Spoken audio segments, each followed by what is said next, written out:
Warning. Spooky Tales with Steve the Cat involves the discussion of horror and suspense movies. These movies often include violent, frightening, and disturbing content.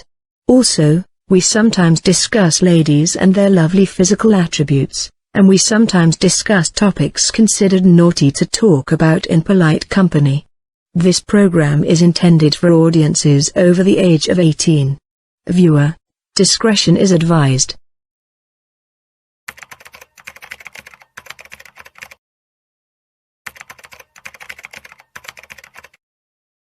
Hello everybody and welcome to Behind the Scenes at Spooky Tales with Steve the Cat. I am Carl, I operate the camera and I am also the head writer for this show. This week's episode is a throwback to the VHS cassette era of the 1980s. So I asked Fancy to come up with some ideas to get everybody into the spirit of things this week. Let's see what he came up with. I thought we could put together an 80s playlist to play in the office all week. You know, to get everyone into the right frame of mind. That is an outstanding idea. So what all have we got here? Well, I brought some Iron Maiden and some Judas Priest. Nice! Peace of Mind, Power Slave, Screaming for Vengeance. You know, I saw Judas Priest live on the Screaming for Vengeance tour back in '82. It was awesome. The opening act was Uriah Heep. It was just fantastic. So what about you, Gwen? What have you got for us? Well, you know I prefer progressive rock to heavy metal, so I brought some albums from Rush and Saga. I also brought some Blue Oyster Cult. Ooh, good stuff. Moving Pictures is one of my all-time favorites. Also, back in the 80s, Greg Lake and Keith Emerson did an album called Emerson, Lake, and Powell, which I recommend highly. Oh yeah, I've got that one on CD. We'll use it too. Okay, so what have you got for us, Ravina? Well, the 1980s were obviously before my time, but I do enjoy some of the LA style, big hair bands from back in the day. I brought some Rat. Okay, good. Not true heavy metal like Priest or Iron Maiden, but definitely a big part of the soundtrack of the 1980s. I also brought some 80s new wave. I know it's not your favorite, but we could use it in moderation. New Wave, yeah. You know, the funny thing about New Wave is I really hated New Wave back in the 80s, but now I've developed an appreciation for at least some of it, and I think in part that's just testament to how bad modern music has become. Till Tuesday, yeah, I remember them. Their singer did some vocals for Rush on the song Time Stands Still years ago. All right, Fluff, what have you got? I brought my MP3 player. It is jam-packed with groovy jams. Groovy jams. Well, I do love me some groovy jams. Let's see what you got here. Starland Vocal Band. I saw them open for Andy Williams in '74. They blew the roof off. I'm sure they did, Fluff. It's not really an 80s vibe we're going for, though. Let's see what else you've got.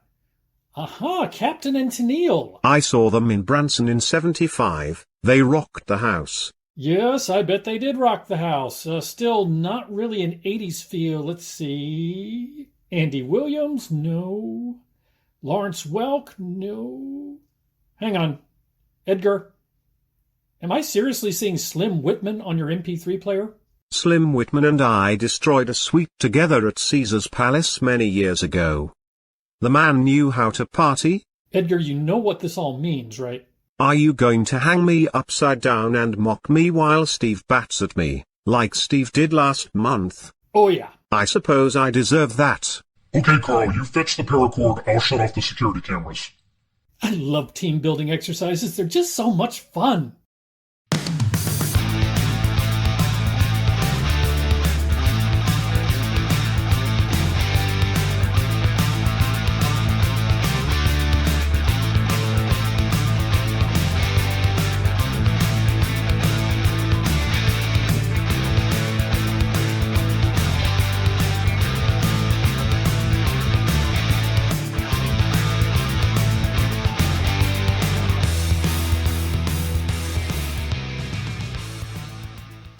Hello and welcome to Spooky Tales with Steve the Cat, your place for a fun discussion of horror movies. I'm your host, Steve the Cat. We are well into November, but the month is not over. We still have plenty of scary movies to get through before we get to the end of 2021.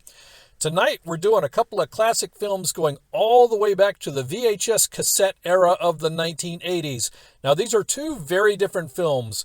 One of the films we're going to do tonight is a classic Academy Award-winning horror movie that is world famous. The other is a cult classic that is enjoyable for an entirely different set of reasons. I recommend both of these films. I think you'll enjoy both of them. We're so glad you're here. Thank you so much for joining us. Now, here we go.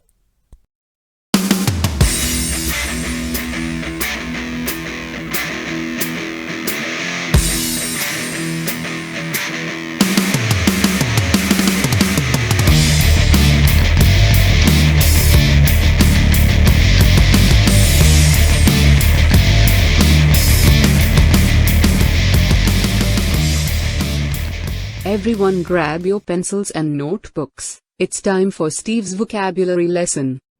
Set down your drinks and pick up your pencils. It's once again time for Steve's vocabulary lesson.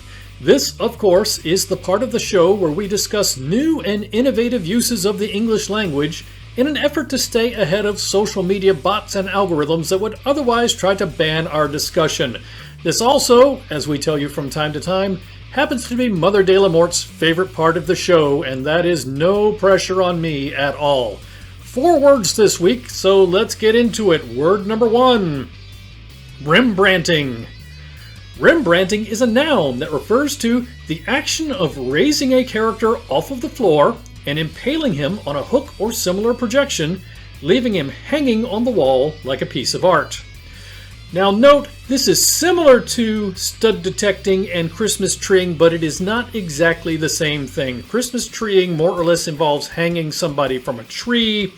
Stud detecting involves raising somebody and impaling them. In the case of Rembrandting, you could kind of consider it a variation on stud detecting, but you're hanging somebody off of a projection that was already on the wall. Word number 2, Chomp-noggening. Chomp-noggening is a noun that refers to the action of biting the head off of a character. And yes, this is related to denoggening, as you might expect. So just to clarify, all chomp-noggenings are denoggenings, but not all denoggenings are chomp-noggenings. Word number 3, Pez dispensering. We've talked about this one from time to time. I think the visual kind of works for everybody, but just in case, here's the definition of Pez dispensering. This is a noun that refers to the action of pulling a character's head backwards and then running a sharp object across the character's now exposed esophagus. And finally, our 4th word for this lesson, upright shower canoodling. This is a noun that refers to the action of 2 characters entering a shower at the same time and, from an upright position, reenacting the thing that happens when a bee loves a flower very much. Please keep all of these words in mind. They will become important later in the episode. And that is Steve's vocabulary lesson for this week. And now it's time for Gwen's history lesson, hosted by Gwenivere. Hello and welcome to Gwen's history lesson. I am your host, Gwenivere. For thousands of years the human race believed that all of the objects that populate our universe included the 4 basic elements: earth, air, fire, and water. As time went on we gained a greater understanding of the universe and discovered that all matter is constructed from the same 118 atoms, which were the smallest elements into which matter could be divided. Atoms could be arranged into various combinations called molecules, providing a nearly infinite variety of different substances. As time continued we later discovered that these atoms were not, in fact, the smallest possible elements of matter. Atoms were found to be constructed from a combination of protons, neutrons, and electrons. As science advanced, this understanding became more detailed and we became aware of subatomic particles such as quarks, neutrinos, and bosons. New discoveries continue to take place in the field of physics, and it is likely that our understanding of matter will change again over the next several decades. There is, however, an element even more fundamental to the construction of the universe. This element is infinitely older than atoms and subatomic particles, and possibly even precedes the existence of time itself. This element, of course, is the VHS cassette. The existence of VHS cassettes predates all documented human history and, in fact, They are so ancient that their mere existence challenges our understanding of time itself. Some of the earliest documented usages of VHS cassettes date to the Mesolithic era, when Grog Wilkinson first used VHS cassettes to record remote lessons for the Wilkinson Institute for Clown Arts. It is believed that the original 10 Commandments actually were handed down to Moses on VHS cassette, but that he then requested that God transfer the 10 Commandments to stone tablets because he believed the younger generation would be more accepting if he used a more modern technology. Hey, Gwenivere, this is Carl in the control booth. Can we pause for a minute? Yes, Cal. Do you have a question? Yeah, hey, you know I enjoy a good joke as much as anyone, but this is starting to feel a little bit mean. I don't understand what you are talking about. This is a completely serious and scholarly discussion. Well, it feels like this entire bit is just an excuse to make fun of people who are old enough to have owned VHS cassettes. And maybe it's just a coincidence, but just the other day, you and the guys were noticing the old Star Trek and X-Files VHS cassettes I have on display at Steve the Cat headquarters, and... It is not my intention to be humorous. Ravina and I researched this information thoroughly. It's just starting to feel a little bit personal is all. I discussed all of this with Mother de la Morte and she said it was okay. Oh, okay. Carry on then. Scientists observed an unprecedented increase in the population of VHS cassettes during the latter part of the 20th century. This expansion occurred so rapidly that it led many scientists to conclude that VHS cassettes are a critical component of the overall mass of our universe, and that the increase in the number of VHS cassettes was a mechanism for slowing the universe's rate of expansion by increasing its mass. Which makes the disappearance of VHS cassettes in the 21st century all the more puzzling. How could an element so fundamental to the structure of the universe simply disappear? Where did the VHS cassettes go, and why? To answer these questions we have invited back our guest Crimson Meerkat, published author and conspiracy enthusiast. Mr. Meerkat, can you explain what has happened to all the VHS cassettes? Hello again, this is, well, you don't need to know my name, just call me Crimson Meerkat. Yeah, that's my code name, Crimson Meerkat. As you know, I've written 2 books, and I have a 3rd book coming out, so I am a credentialed writer, and you must listen to me. I've been investigating the disappearance of all the VHS cassettes for years now, and I'm telling you, it's the aliens, man. Aliens! Those same aliens that have been abducting us and probing us and exploring our posterior regions for their own twisted pleasure. They're the ones that have taken all the VHS cassettes. They've taken everything, and the government won't stop them, and they won't tell us about it. They're lying to us, man. They're lying about the aliens. They're lying about all the probing, and they're lying about what happened to all the Blockbuster videos. That is a fascinating theory. Can you explain to us why the aliens would want all of our VHS cassettes? It's porn, it's porn, it's porn, it's porn, it's porn, porn, porn, porn, porn, porn. The aliens are stealing all of the porn. But since they can't read our language, they can't tell the difference between an adult video store and a Blockbuster video, so they just take everything. And it's a conspiracy because the government knows they're doing this, but they won't tell us anything about it. The folks at Disney tried to warn us. That's what they meant when they had Captain Marvel crash into a Blockbuster video in that movie. But the aliens replaced Brie Larson with an android to keep the message from getting out. This is all incredibly interesting. In your books you say that the aliens pose a tremendous danger to the Earth. Can you explain how the theft of the VHS cassettes is connected to that threat?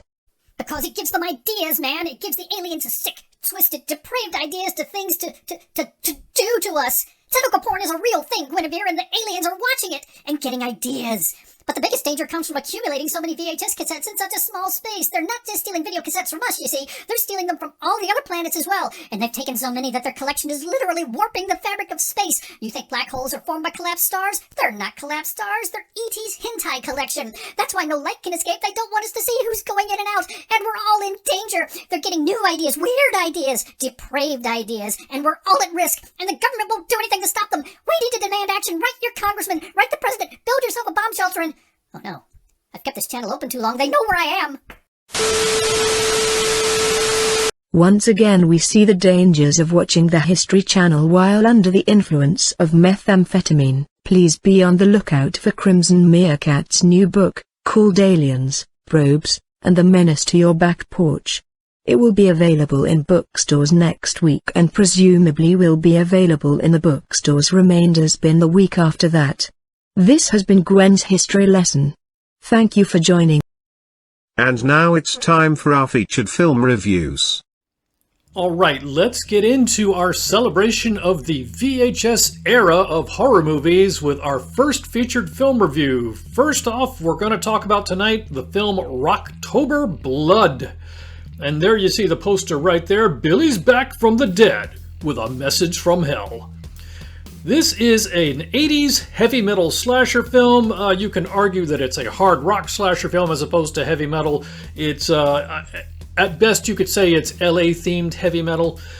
This was released in the year 1984, directed by Beverly Sebastian, and the cast includes Trey Loren, Donna Scoggins, and Canna Cockrell. And if you recognize any of those names, I assume that means you're related to them, because otherwise these are not people that you would have heard of. Let's get into setting your expectations for this film.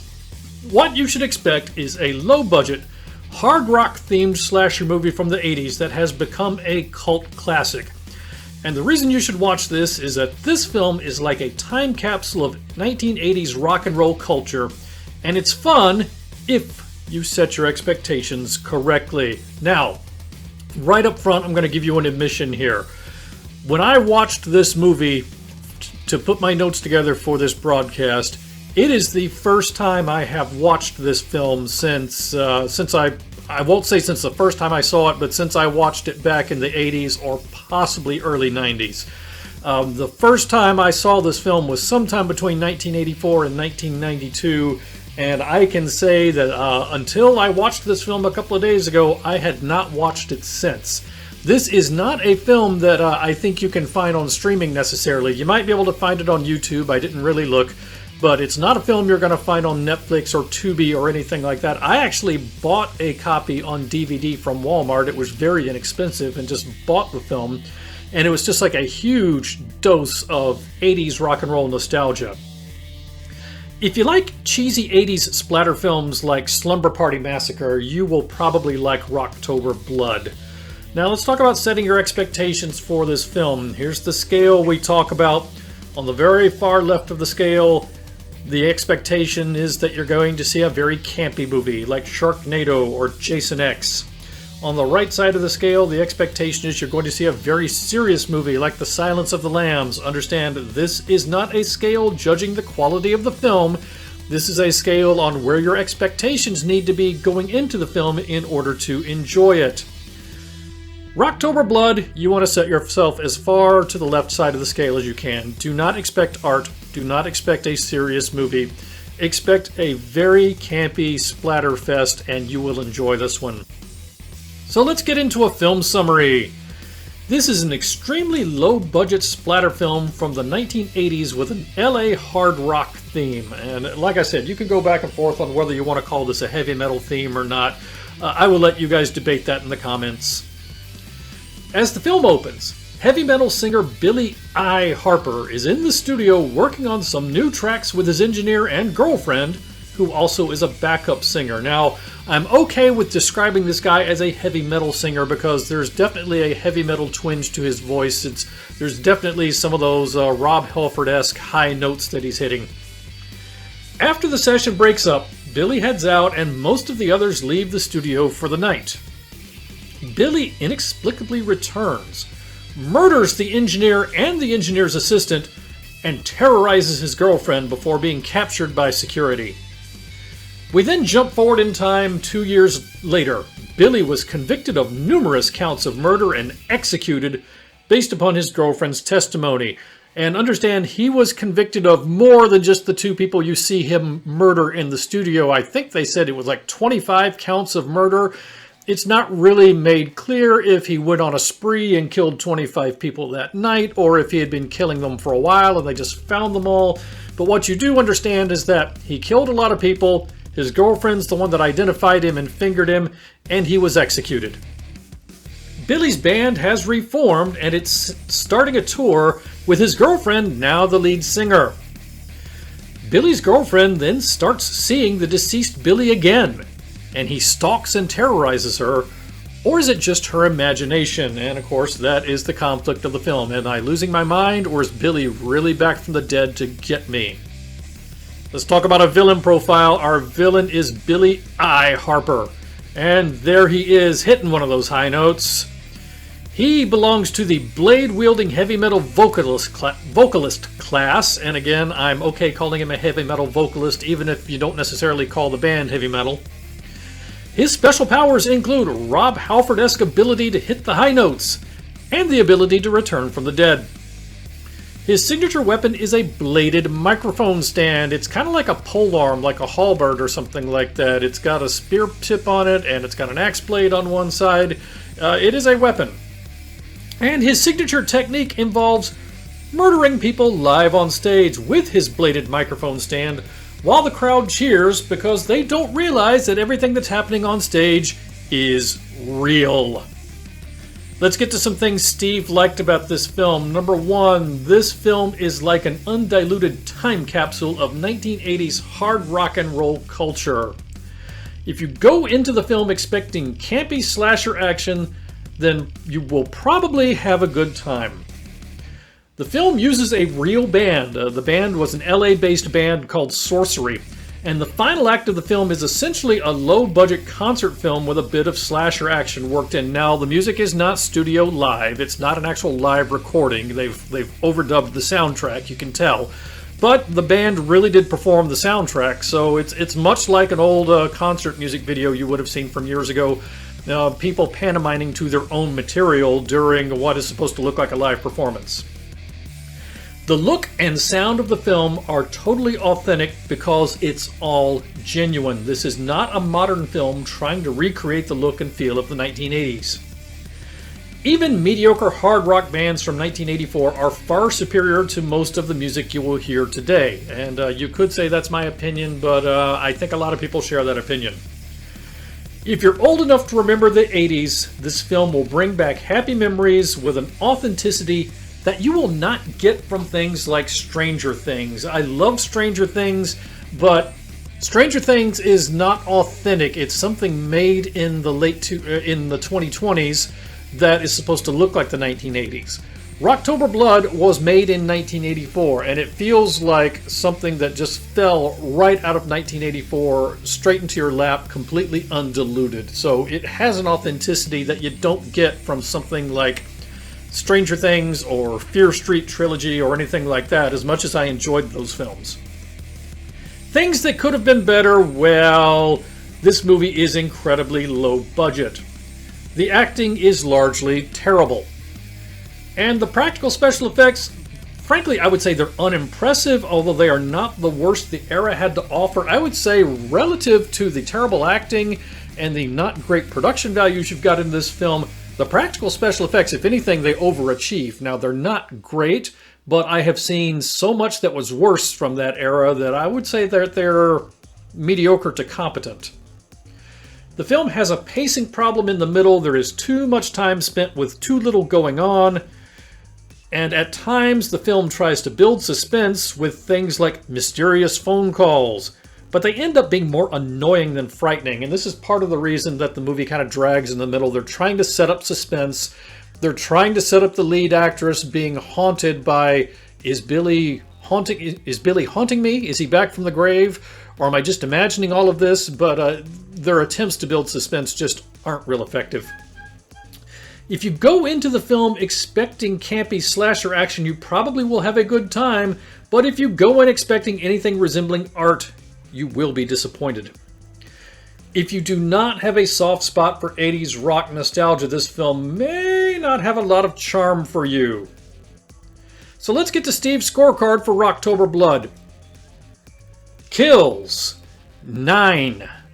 Bare breasts, 6. And it's all the same actress. The lead actress spends a lot of time in this film getting in and out of the hot tub, getting in and out of the bathtub. Basically, she got the job because she was willing to appear naked. Denogginings, you do get 1. Rembrandtings, you get 1 of those as well. Pez dispenserings, you also get 1 of those, and that is separate from the denoggening. So you have a full-blown denoggening and you have a Pez dispensering. Kills on stage during a live performance, not 1, not 2. 4 kills on stage during a live performance. And finally, El Kabongings. Yes, there is an El Kabonging. Now, if you don't know what an El Kabonging is, I can't help you. Just go Google Quick Draw McGraw El Kabong. But those of us who grew up in that generation know what an El Kabonging is. And in this film, the El Kabonging is performed with an electric guitar, not an acoustic guitar, which makes it even more painful. Now, Rocktober Blood is a low-budget campy slasher film, so you would expect a lot of bonus features from this one, and you would not be wrong. Let's go through a few of those bonus features. With your viewing of Rocktober Blood, you also get the world's bravest security guard. Oh, it's embarrassing. This little chickeny security guard who turns and runs as Billy chases him with a knife. It's hysterical. You get MTV VJ on cocaine. Now understand, it's not really an MTV VJ. They make up a fictional video music channel, but the guy certainly looks like one of the actual MTV VJs from the time, and I will not identify him by name because, then, legalities and everything else. But it's the 80s. Of course, there's cocaine. You get the most painful attempt at a party scene in the history of filmmaking. Oh, it's just hard to watch. You get aerobics action. If you have watched American Horror Story 1984, you know what a big deal aerobics was back during this time, and that is not something they made up for American Horror Story. That is real. And of course, in this film, all the ladies who are backup singers and backup dancers are doing aerobics to try to stay fit. You get towel drying action. Like I said, the lead actress spends a lot of time in this film getting into the hot tub, getting out of the hot tub, getting into the bathtub, getting out of the bathtub. So you're treated to a lot of towel drying action, and frankly, it's a lot less sexy than you would think. Along with the towel drying action, you may notice that it's been 2 years, and yet the lead actress still has the exact same tan line on her butt. You get guitar solo action. You get tandem guitar action. You get guitar swapping between songs. Yes, in the course of 3 songs, the lead guitarist for Sorcery switches from his Fender Stratocaster to a Gibson Flying V to a Gibson Explorer. All cool guitars, frankly, and that's actually kind of authentic, again, because back during the day, that is what lead guitarists did. That was like the lead guitarist's equivalent of a wardrobe change, was be to switch guitars. You get a nonsensical villain's motivation. Honestly, I try not to do spoilers in this, but if I tried to explain why Billy killed all those people, I'm not sure that I could. And finally, you get death by iron. And I don't mean tire iron. I don't mean iron as in golf club. I mean as in the thing you use to get wrinkles out of your clothes. Apparently, they are far more deadly than I thought, according to this film. So let's get to Steve's final score for Rocktober Blood. We're going to give this one 2 paws out of 4. Now, objectively, this is not a good film. But if you go into it with the expectation that this is a campy 80s throwback and I'm just going to have fun and enjoy the atmosphere, you'll probably have a good time with it. Now, I think your ability to enjoy this film might be generational.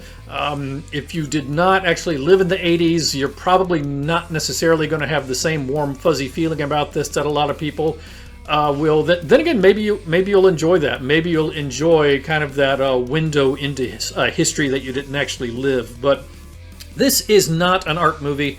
This is not a high-budget movie. This is not a movie you watch for coherent writing or great acting. This is a movie you watch to have fun and play drinking games with your buddies and basically give it the Mystery Science Theater 3000 treatment as it plays. And if you go into it with that mindset, you will enjoy this movie immensely. Plus, the music is pretty cool. I mean, like I said, even mediocre hard rock bands from back in that time were pretty good. And if you enjoy that kind of music, you will enjoy the background music in this one. So that is Steve's final score for Rocktober Blood. And now a word from our wonderful sponsors at PBDC TV, your nightly heartbeat of horror.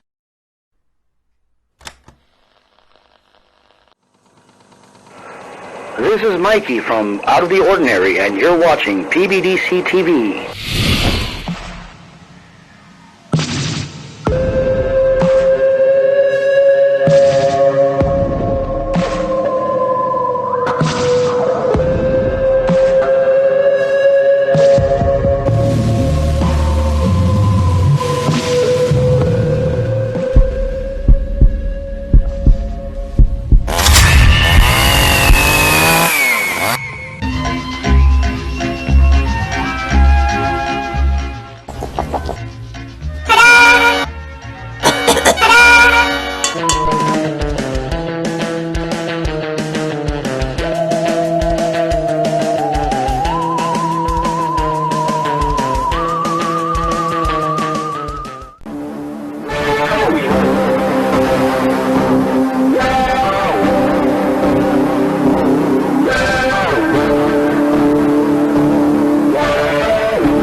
thing in the morning, when I'm listening to music and getting a little bit of time for some creepy research, I'm always representing with my PBDC merch.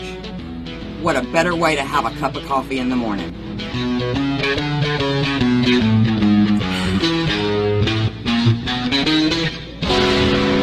Don't forget to check out our other cool merch at rootsbleedred.com. That's rootsbleedred.com. This is Professor Edgar Fluffosaurus from Spooky Tales with Steve the Cat, and when I'm not hosting Monster Chat or knocking down small Japanese cities, I'm watching PBDC TV. Now back to the show. Let's get into our second featured film review for this evening. The film is An American Werewolf in London. There is the classic poster right there. This is a horror comedy released in the year 1981 and of course directed by John Landis. And the cast includes David Naughton, Ginny Agutter, Griffin Dunn, and John Woodvine. Let's talk about setting your expectations for this film. What you should expect is an Academy Award-winning horror comedy from the early 80s, and I mean that literally. This film did win an Academy Award for makeup effects. You should watch because it's intelligent, it's funny, it's well made, and it's considered by many to be the greatest werewolf movie since the classic days of Lon Chaney Jr. If you like The Howling, you will probably like this. If you like any classic werewolf films, you'll probably like this one. If you like intelligent horror comedies, you'll like this one. Now, not necessarily slapstick, campy horror comedies, but if you like things like, for example, Eat Locals, the vampire comedy we reviewed last season, you should like An American Werewolf in London. Let's talk about setting your expectations.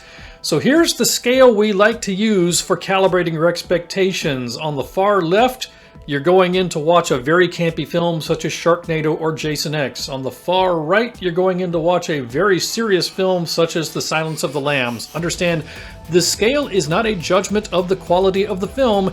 The scale is what your expectations need to be going into the film in order to enjoy it.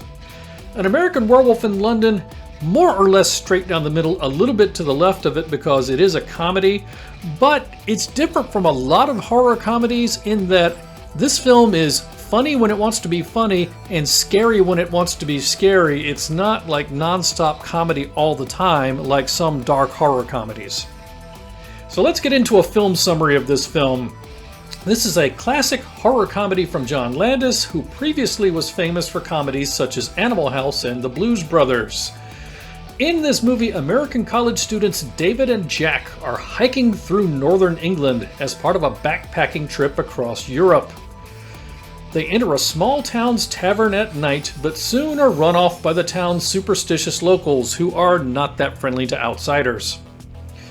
Cold and disoriented by a rainstorm, it is northern England after all, they venture off of the main road and onto the moors, where they are stalked by a huge creature. The creature attacks, killing Jack and mauling David. David awakens in a London hospital weeks later, plagued by nightmares, and eventually plagued by visions of the deceased Jack, who tells David that he is now a werewolf. Jack encourages David to kill himself since the werewolf's victims all are cursed to walk the earth in limbo until the werewolf's bloodline is ended. And plus, Jack does not want David to go around killing people because he knows that David is a good person at heart and would have a hard time living with the fact that he was now a werewolf who was killing people. Now, of course, the issue is this real or is David losing his mind? He has undergone a tremendous shock after all. The movie is excellent and strikes a skillful balance between horror and moments of comedy. So it's funny when it wants to be funny, it is scary when it wants to be scary. It is not silly like a lot of horror comedies. It is an intelligent horror comedy. Let's get to our villain profile. Our villain for this film is a werewolf. And we've got a bit of a deviant art, tribute art here of the werewolf from An American Werewolf in London. Werewolves, of course, belong to the class of lycanthrope. What's a werewolf's special powers? Well, if you only recently left an Amish community and have never heard of a werewolf before, Werewolves are immensely strong and fast, they have deadly teeth and claws, and they stay in human form except during a full moon.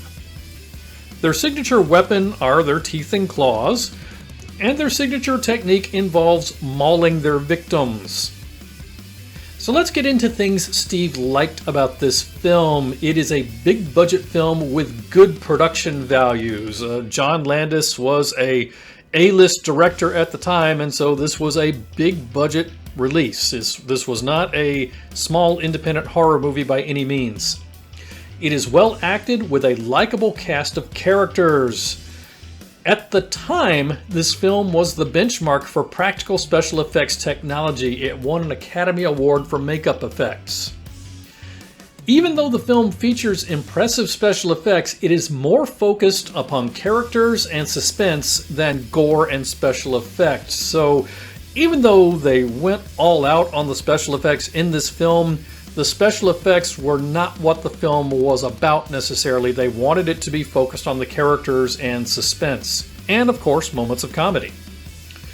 The film is a dark comedy, but it manages to strike a balance between comedy and fright. It is a very different film from, say, Tucker and Dale vs. Evil. Tucker and Dale vs. Evil, the guy jumps headfirst into the wood chipper and you just laugh and laugh and laugh because the whole thing is made to be funny. This film, the werewolf is killing people, and you do not laugh because it is not supposed to be comedic. Those parts of the film are supposed to be scary. Other parts of the film, when Jack appears to David in visions, those are funny because Jack does not appear as he appeared before he died. He appears as he appeared after he died. So he is mauled, and every time he appears, he's deteriorated a little more, and it's actually kind of funny. And just Jack's dialogue is funny, his demeanor is funny. It's just very funny to watch. The film sets up a genuinely sympathetic dilemma for the hero. And, of course, young Jenny Agutter. Now, if you only know Jenny Agutter from her roles in, say, Call the Midwife, or on the World Council in The Avengers, and Captain America the Winter Soldier, you probably do not realize that she was quite the amazing woman when she was younger. So if you've ever seen Logan's Run, or if you've seen this film, you'll understand that she was a gorgeous woman in her day. Things that could have been better. Well, there's very little to criticize about this film. Everything I'm going to talk about here is just a matter of taste and preference. It is slower paced than many modern creature features, so some people might consider this one too slowly paced. I thought it was fine, but people raised on a diet of adrenaline movies in the 2000s and later might find this one a little bit slow. The story is fairly predictable, and frankly, the next werewolf movie I see that is not predictable will be the first. But it's a werewolf movie, it's a bit predictable. The blend of horror and comedy may not be to everyone's taste, and again, that's just a matter of preference. I enjoyed this film, but if you are more into slapstick comedies, this one might not be to your taste. This is a more intelligent comedy. The movie takes place in Britain. I'm not sure you can call this a British comedy, but it kind of has the feel of a British comedy because of, British manners and mannerisms and such. The special effects were innovative at the time, but audiences raised after Jurassic Park may find them unimpressive, and we've talked about this from time to time. You need to be able to appreciate movies and enjoy movies in the context of when they were released and not judge them by modern sensibilities. This film is 4 decades old. You need to keep that in mind when you watch it. Some may find David's nightmares more goofy than scary, and the ending is a bit abrupt, and some may desire a little more resolution. Some of the actors may seem a bit wooden, although in reality, I think they're simply English. And I'm not talking about David Naughton or Griffin Dunne necessarily, I'm talking about some of the English supporting characters. But again, it's not that they're wooden, it's just that they're English. So let's get to Steve's scorecard for An American Werewolf in London. Kills. 12, and I've said more implied because there are some that occur off screen that you don't see, and in addition, at the end of the film, there are a variety of traffic accidents, And you don't exactly know who was killed and who was only injured and so on, but definitely 12 kills, more likely than that, more. Bare breasts, 7. Kind of hard to get a count because the final act of the film takes place in a Piccadilly Circus porno theater with a porno film playing on the screen, and so there are some womanly accoutrements shown in the movie.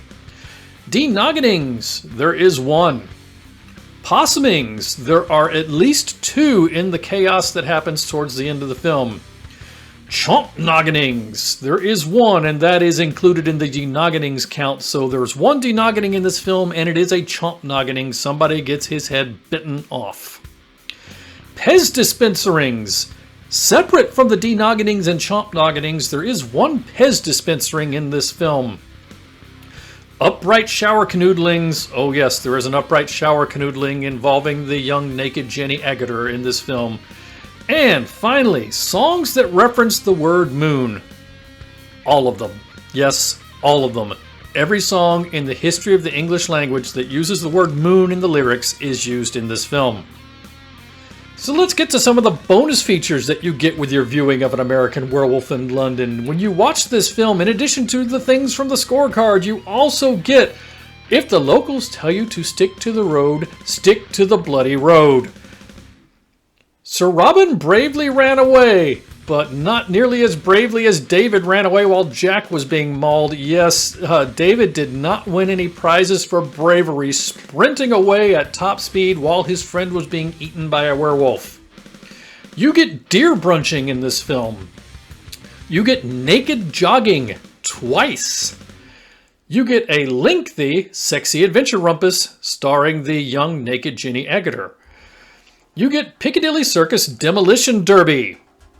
You get 70s era pornography. And you get Floppy Willy sightings, which I could have done without. So, Steve's final score for An American Werewolf in London, I'm going to give it 3.5 paws out of 4. If you disagreed with me and wanted to give this one 4 paws, I would not argue with you. I knocked it down half a paw, mainly because for me the ending is a tad too abrupt. It seems like there needed to be like 1 or 2 minutes more resolution at the end, and it just kind of ended. For what I thought was a very intelligent movie, it just kind of said, okay, we're done. And I thought it ended a little too abruptly, but 3.5 paws out of 4, one of the all-time classics. Innovative for its time and still an excellent movie 4 decades later. It intelligently blends fright and dark comedy. I highly recommend An American Werewolf in London. It is a classic, and it is a classic for a reason. So that is Steve's review for An American Werewolf in London. Well, we are almost to the end of yet another episode of Spooky Tales with Steve the Cat. But before we go, it's once again time to talk about some other stuff Steve watched this week. Number 1, A Nightmare on Elm Street Part 2, Freddy's Revenge. Now, I have mentioned this before. We record these episodes long before they air because I like to work ahead. So, you may be seeing this episode in November, but in reality, it is late September, and Walmart has just put their bargain DVDs out, and I was able to buy the set of all 8 Nightmare on Elm Street movies for the low price of, I think it was like $19. Anyway, so I watched A Nightmare on Elm Street 2, Freddy's Revenge, because I haven't seen it probably since the first time I watched it in the 80s. So this, of course, is the 1985 sequel to the 1984 classic that manages to return none of the cast of the first film except for Robert Englund as Freddy Krueger. This is probably the most reviled film in the series, and it feels like a rushed effort in a desperate attempt to cash in on the first film's popularity, which, of course, it was.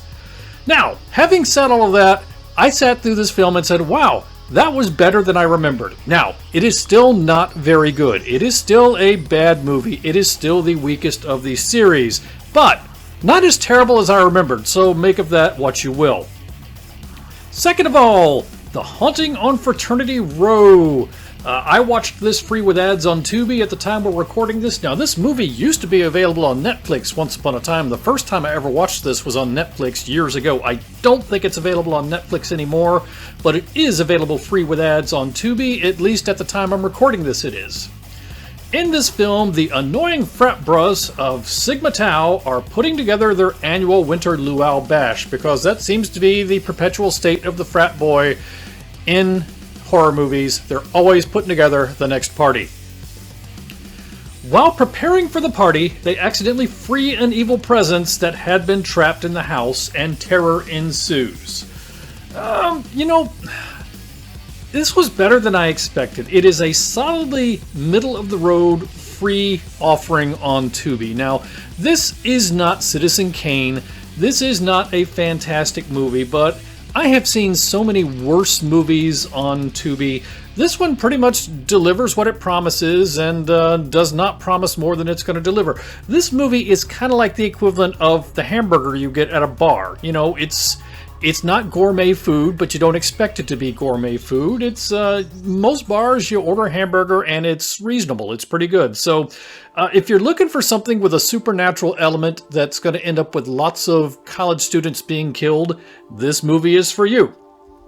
Third item on the list, American Horror Story Red Tide. And once again, like I mentioned, at the time I'm recording this just had its season finale. So even though this probably wrapped up a few weeks ago, for those of you hearing this episode, I just literally watched the last episode of this one today.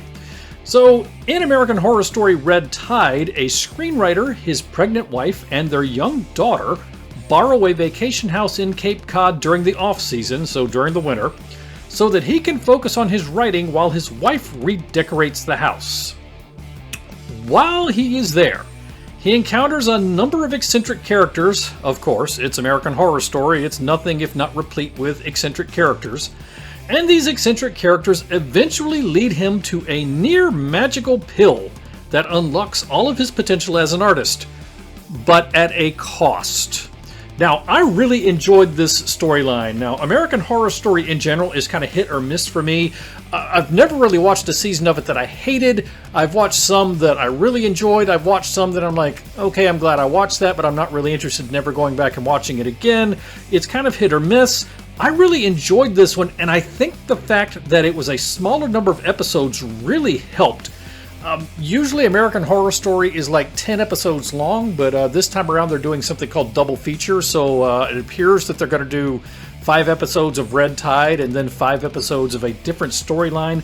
Frankly, I think that works. Stretching this story out to 10 episodes would have involved too many twists.